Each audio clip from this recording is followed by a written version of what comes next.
Ngayon, magha-harvest tayo mga kuanti ng ating dragon fruit. Meron na tayong balde. Masinag-sinag talaga ang araw ngayon mga kuanti. After the rain, have a sunshine. After the rain, have the sunshine. Tingnan nyo naman, ang dami-dami. Halaka. Oh my goodness, thank you Lord sa blessing talaga Lord. Ayun, mahirapan ako dun sa isa kasi ang layo-layo. Mag-harvest ako mga kuanti.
Oh my God, ang taas nun.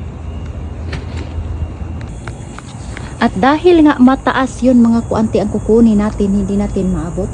Gagawa tayo ng magic. Meron tayong magic dito mga kuanti. Ito ay dughit.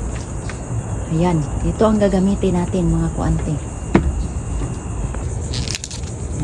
Diba? Dami nating dragon fruit na na-harvest ngayon. Siguro mga 20 to. Tapos mag-harvest pa ako ng ano nila, egg.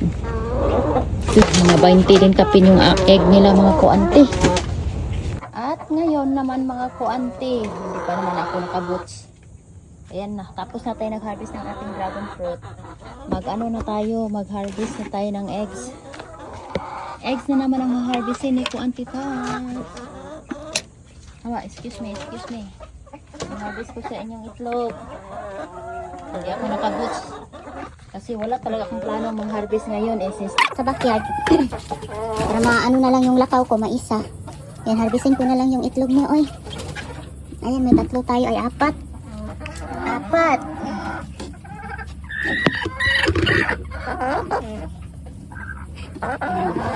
May nag-ano dito.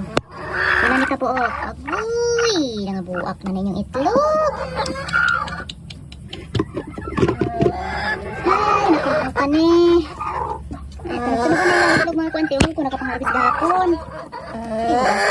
Hugasana na sa niya. Hugaw kayo magmati. Uy, nabuakan. Dapat mo yung kamo eh. Yan mga kuwanti. Dito tayo. Pila na sa ni kabuok. Ikaw da, may kanina gawas ka. At tayo upat. Hugasan na sa ilang itlog. Hugasan na ko ilang itlog mga kuanti. Pwede. Hindi hugasan. Ikaw. Pila ka buk itlog. Ito kayo guys. Ano? Ay.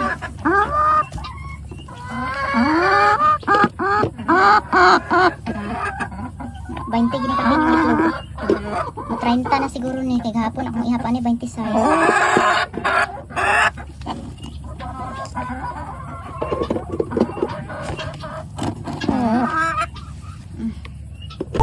Dito sa kapitas.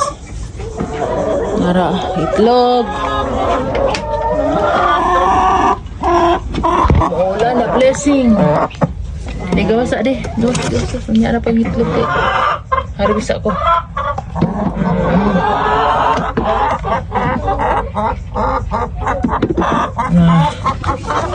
Nara mga kuanti ang akong harvest. Itlog.